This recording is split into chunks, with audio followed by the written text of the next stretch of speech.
Good evening and thanks for joining us. I'm Bruce Frisco. It's Wednesday, the 17th of December. This is CTV News. Tonight, surviving a catastrophic collision. A Maritime couple slam into a moose on a busy highway. A closer look. Halifax's mayor wants auditors general to review the water utility. And signed, sealed, delivered. Kate Beaton gets a stamp of approval from Canada Post. Live from our Maritime's News Center, this is CTV News. Here is Bruce Frisco. Good evening. A St. John woman is recovering in hospital after her vehicle hit a moose on a highway earlier this month. It happened on Route 7 between St. John and Oromocto, a stretch of highway with a lot of moose warnings and moose fencing. CTV's Avery McCrae has the story. It just happened really fast. Zachary Legacy has driven the stretch of Route 7 between Oromocto and St. John more times than he can count.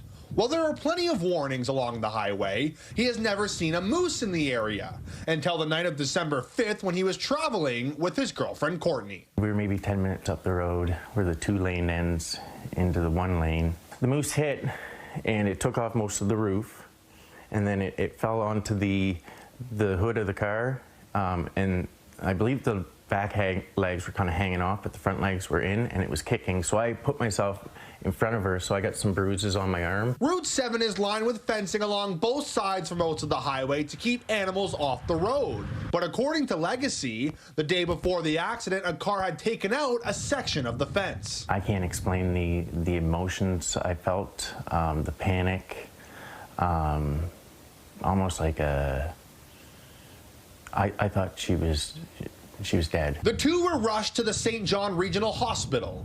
Legacy was quickly cleared after walking away from the crash with minor injuries, but Courtney had suffered a traumatic brain injury and fractures to her jaw. I was so grateful. I was thanking God.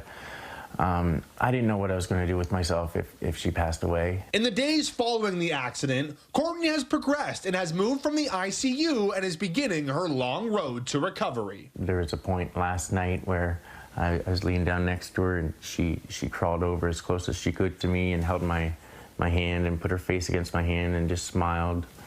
So I see little glimpses of Courtney coming back, and that brings me a lot of hope and joy. Following the accident, the community has shown support for the couple. A GoFundMe has raised nearly $15,000. That support and the help from the people who stopped along the highway the night of the accident have overwhelmed Legacy. Flabbergasted, I guess that's a good word for it, by the amount of people that have shown support. Support that will be needed as Courtney continues to heal. Avery McCrae, CTV News, St. John. Nova Scotia drivers can expect significantly more road work in the years ahead. The province's 5-year highway plan promises more divided roads and some upgrades to well-used routes. Public Works Minister says the province will spend $465 million next year alone, aiming for improved safety, reliability, and keeping the economy moving. Road building industry in Nova Scotia creates more than 6,000 direct and 3,000 indirect jobs, having a great effect on our economy. Projects include more twinning on Highway 101 in Kings County and the 103 in Lunenburg County, which will extend the divided highway to Chester Basin. Nova Scotia law firm says it's reached an $18 million settlement with Air Canada and other defendants in a class action lawsuit following a crash landing in Halifax a decade ago. Air Canada Flight 624 from Toronto struck some power lines during a snowstorm at Halifax Stanfield. This was March of 2015. That caused the plane to come down about 200 meters short of the runway. 25 of the 133 passengers on board were injured. Attorney Ray Wagner says Air Canada will be paying the bulk of the settlement if a court approves it. In an emailed statement, the airline said, quote, "We're satisfied the matter has been resolved." Get the Maritime's top stories, breaking news alerts, and watch live. Download the CTV News app. As Halifax Water customers absorb news they will be paying more next year, the city's Auditor General is considering the scope and timeline of an audit into the utility. The mayor requested that from both municipal and provincial AGs, citing a slew of issues he wants examined. It's still unclear how big the rate hike will be, but Halifax Water was seeking 35.6% over 3 months. Businesses bracing for a major hit. My costs keep going up, but can you imagine if I just said, well, I'll just make my beer 1/3 more expensive next year and everybody will be okay? No, everybody will not be okay, and that would not be acceptable. If you look at it like a homeowner, if they left their deferred maintenance, of course it's going to be a sticker shock. Halifax Water has 1 week to present a new rate proposal to the regulatory board. Special meeting of Tantramar Council tonight as dozens of people quietly listen to a presentation from NB Power about a proposed gas plant that few, if any, seem to want. We say listened because they weren't technically allowed to speak, although some of them did. CTV's Derek Haggett was there too. There were barely any empty seats inside Tantramar Council chambers. A representative from NB Power delivered a brief presentation on a proposed natural gas plant and then took questions from councillors. There was no scheduled opportunity for questions from spectators, but some did manage to squeeze a few in. The 500-megawatt gas-fired plant project was announced in July to be built by American company Pro Energy. We are anticipating running out of power in New Brunswick by 2028, and it's this project that's going to help us with that. Questions range from safety issues, water consumption, the impact on the ecosystem, and whether or not First Nations communities were consulted. Afterwards, some were deeply concerned about the location and the use of fossil fuels. I'm a millennial, I'm a young person, I'm really concerned about my future. This is exactly the direction that we should not be going. I just think that the whole question of why they chose Tantramar when it's such an environmentally vulnerable area, why that was chosen, even considered in the first place, was never answered. The province says the Tantramar area was the only site that meets its schedule, and there were no other legitimate options. I really sympathize with their feelings on this, to be honest with you. Nobody would select a site. There's no ideal site in New Brunswick for a plant like this. Environmental permits and finances have to be in place before the proposed plant becomes a reality. Derek Haggett, CTV News, Sackville, New Brunswick. New Brunswick's largest health authority is trying to head off a holiday surge before it begins. Most of the hospitals are already well over capacity, so officials are taking steps to ease the backlog and keep patients moving. The current situation is pretty rough, though. Almost 40% of our acute care beds across Horizon are occupied by patients who have been medically discharged. This means that many of our hospitals, including all of our regional hospitals, are operating above capacity, with patients being cared for in hallways, storage rooms, and other non-traditional clinical spaces. The surge plan includes increasing staff on certain shifts, ensuring ambulances are offloaded, and maintaining patient flow from ER to a unit as quickly as possible. History made at the Scotiabank Centre in Halifax tonight, where for the first time, a PWHL game was the featured attraction.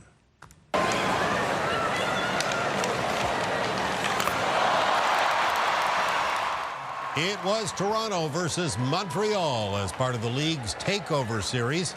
Turned out to be a homecoming of sorts for some players and staff, including Stellarton's Blair Turnbull, Ali Monroe from Yarmouth, and Spryfield's Troy Ryan behind the bench. Corey Chevery from New Glasgow was drawing up plays on the Montreal side. Fans started lining up early to get inside. I love the girls and how they're so determined in the game and how they're so focused. And I just love how women are so brave and strong. Tonight's Halifax game was one of 16 neutral site games that are part of the takeover tour. Ottawa scheduled to take on Boston in Halifax on January 11th. In the end, we should tell you Montreal doubled Toronto tonight, 2-1. It's the final score. Still to come this evening, Kaylin's full forecast, and we'll share a cautionary tale about AI intelligence and how it's been hurting the career of a well-known maritime musician. Coming up next, though, from the ground up. We've got retail space on the ground floors. A new housing development emerging in St. John, and cash has been set aside to make sure some of it is affordable. Details are next. Stay with us.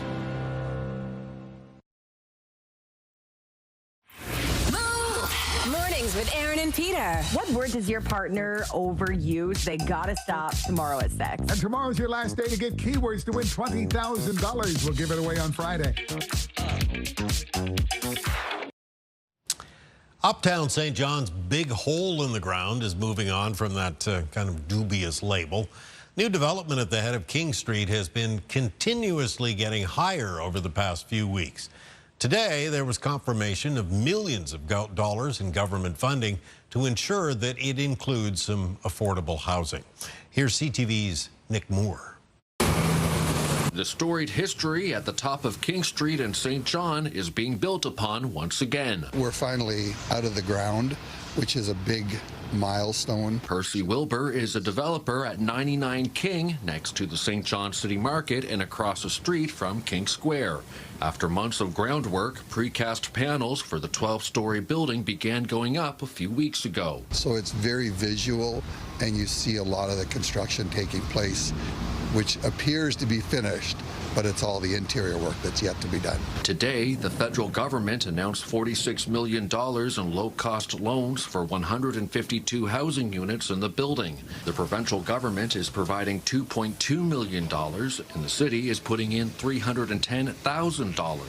32 units will be made available to seniors and people with disabilities as affordable housing. These are people coming directly off our affordable housing wait list.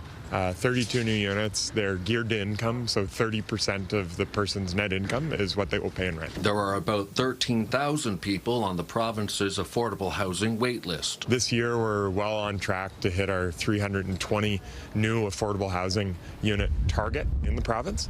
99 King was at one time home to Woolworth's department store until the early 90s. The building came down to make way for this development in 2021, but it sat empty for a few years with redesigns forced by growing costs, labor shortages, and supply chain issues. Wilbur says the spirit of the building remains. We've got retail space on the ground floors. We've got two underground parking floors. Residents are supposed to move in by next fall.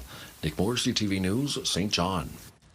All right, thank you, Nick. Time for a quick break. When we return, it's your complete maritime weather forecast. You can consider tomorrow the calm before the storm. Kaylin Mitchell will tell you all about that when we come back.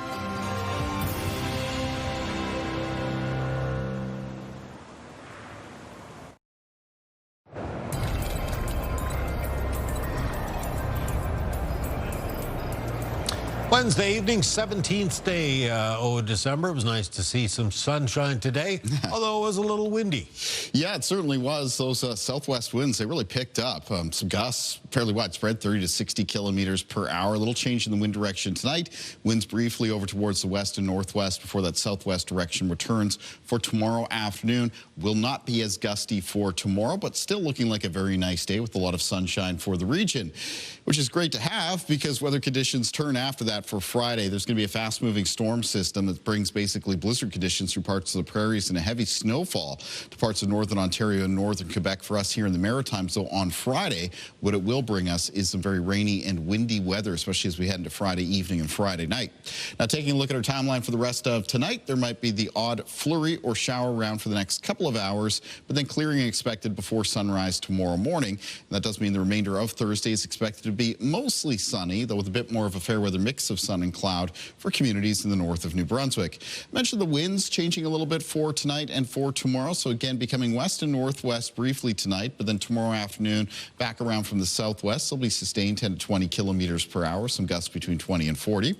And low temperatures tonight for many parts of the Maritimes will be falling a few to a few degrees below to a few degrees above the freezing mark. Remember, there was some melt of some snow and some ice around the region today, so be careful about any icy spots developing.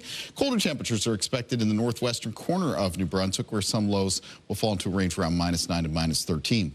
Highs in the forecast for tomorrow across the north of New Brunswick between 0 and 3 degrees. If you're in Fredericton tomorrow, the high temperature will be near 2. For St. John, near 5 degrees. And for 3 for Moncton, the southeast, looking like a pleasant afternoon across Prince Edward Island. And the afternoon temperatures will be cool. 2 degrees for Summerside and Charlottetown, near 3 for Cavendish. Lots of sunshine, though. And for Cape Breton tomorrow, high temperatures between 1 and 3 degrees. For the north shore of mainland Nova Scotia, high temperatures around 3 to 5 degrees and around 4 degrees for the eastern shore. Amherst for tomorrow with a high temperature near 4, 3 for Truro, and then 5 degrees for the city centers Halifax and Dartmouth, near 6 for Lunenburg. Bridgewater for tomorrow with a high temperature near 6 degrees, and then 7 for Liverpool, Shelburne, and Yarmouth. In the Annapolis Valley, the high temperatures near 6, and again, a mostly sunny day. Now, there are some special weather statements in effect for the Maritimes. Southern New Brunswick, Prince Edward Island, Nova Scotia. This is for that system coming in Friday. Weather conditions deteriorating Friday afternoon into evening and night. Could include some wind gusts 80 to 100 kilometers per hour and some rain in some spots that could be in excess of 25 millimeters. So in the 7-day forecast for New Brunswick, there's the rainy and windy weather arriving on Friday, and behind it on Saturday, temperatures do turn a little bit colder again. There'll be a chance of flurries. Flurries in the forecast for the end of the weekend on Sunday, as well as the start of next week. A mix of sun and cloud on Tuesday, and some more flurries expected on Wednesday. For Nova Scotia and the outlook coming up on Friday, rain and wind developing late in the day. Really picks up for the evening and night for Nova Scotia. It's followed by flurries in the forecast for Saturday, a mixture of flurries and showers on Sunday, and then flurries for Monday of next week as well as Tuesday before a chance some flurries on Wednesday. And taking a look at the forecast for Prince Edward Island, we've got rainy and windy conditions developing late in the day on Friday. Following in behind that weather system will be a chance of flurries on Saturday. Some further flurries expected for both Sunday and Monday. Tuesday, a mix of sun and cloud, and flurries for Wednesday of next week. Bruce. All right, thank you, sir. Wake up weather is still to come. Stay with us. This midweek edition of CTV News at 11:30 will continue.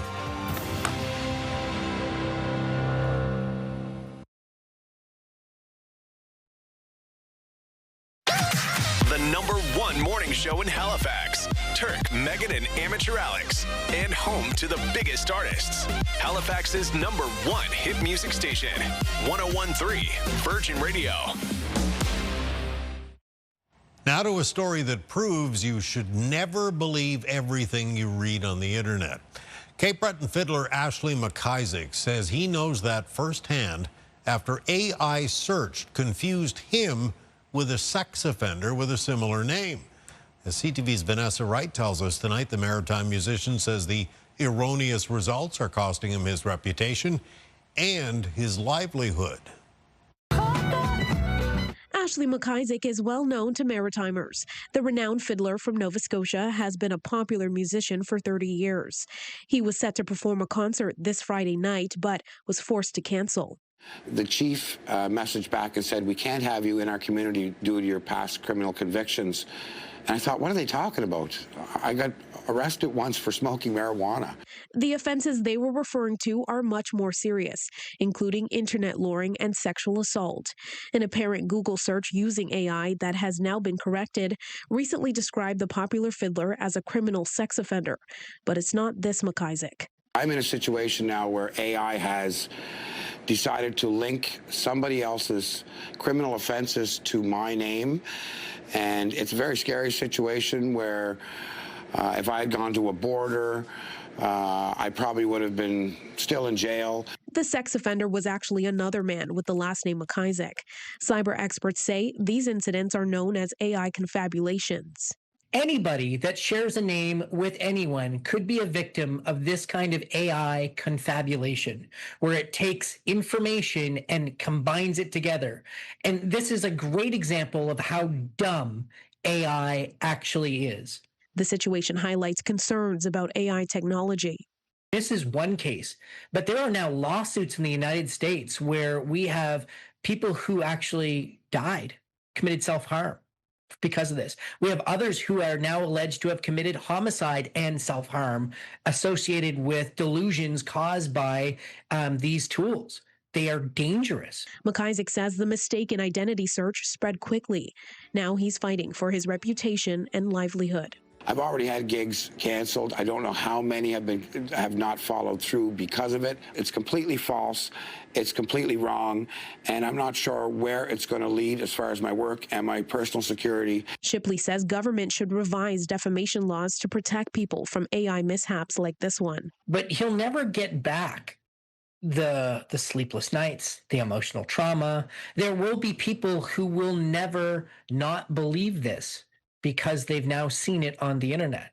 There's no complete undo for this harm. Vanessa Wright, CTV News, Halifax. And we should tell you late this afternoon, we heard from Google, the company, about this specific case. In a statement, a spokesperson told us this result is no longer appearing. Search, including AI overviews, is dynamic and frequently changing to show the most helpful information. When issues arise, like if our features misinterpret web content or miss some context, we use those examples to improve our systems and may take action under our policies. All right, time for one final break tonight. Coming up, a stamp of approval for a well-known maritime cartoonist. First, though, it's your wake-up weather. Here's a live look at Antigonish, where it's 5 degrees on this 17th day of December. Kaylin Mitchell with your Thursday morning wake-up weather. We come back.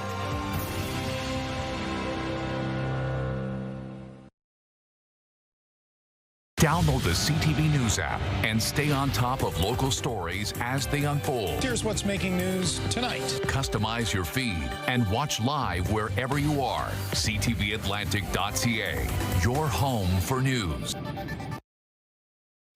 Hard to believe it, but it's Thursday morning already. Let's kick it off with a look at the wake-up weather. And Caitlin. Yeah, clear start to Thursday. Morning temperatures will be around or a few degrees below the freezing mark for much of the region. A little bit colder than that across northern areas of New Brunswick. Several degrees below zero and even minus double digits up around the northwest. The afternoon expected to be mostly sunny, except for a little bit of a broken mix of sun and cloud for northern areas of New Brunswick. And a lot of high temperatures tomorrow will be around the low to mid single digits. Bruce. Thank you, Kaylin. Well, some packages under the tree on Christmas morning just might have a familiar face on them. As CTV's Ryan McDonald shows us tonight, a Cape Breton cartoonist who recently got her own stamp also has a special connection to the post office in her small town. Kate Beaton has walked into the post office in her community of Mabu countless times in her life, and for most of that time, she never would have imagined being on a postage stamp. As an artist, I might have thought maybe one day they were going to call me up and ask me to draw a stamp, but never that I would be the subject of a stamp. Not too long ago, Beaton and 5 other graphic novelists were honored in Ottawa by Canada Post with their own stamps reflecting a piece of their work. Her stamp features her 2022 bestseller, Ducks, which was included on Barack Obama's list of end-of-year favorites. Books have a certain lifespan, and for Ducks to remain sort of in people's minds and in their memories, and for things like this, it's quite an honor. For the Cape Breton cartoonist, that comes with a certain irony, too. In 1991, when she was a kid, Mabu nearly lost its post office. She remembers taking part in rallies to salvage local service. So when I get asked, what does it mean to be on a Canada Post stamp? I do think back to being a child and thinking about the cutbacks and everything, and how the community came together to save this building. It's one thing to have your own postage stamp, but heading into the final week before Christmas, when package delivery is at its peak, it's perhaps quite another. It's a great time of year to be on a postage stamp because this is when it's the busiest time in a post office. These days, when so many packages are delivered through a number of different courier services, Beaton says she is glad to shine a bit of a light on traditional mail. To be able to say at a time like this how much the post office and the postal service means to me and to towns like ours. A stamp of approval for a small-town author who still has big ambitions. Ryan McDonald, CTV News, Mabu, Nova Scotia. Thank you, Ryan.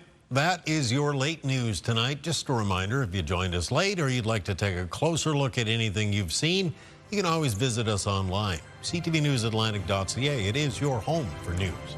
I'm Bruce Frisco. Thank you for staying up late with us tonight. Have a good evening. We sure hope to see you again tomorrow.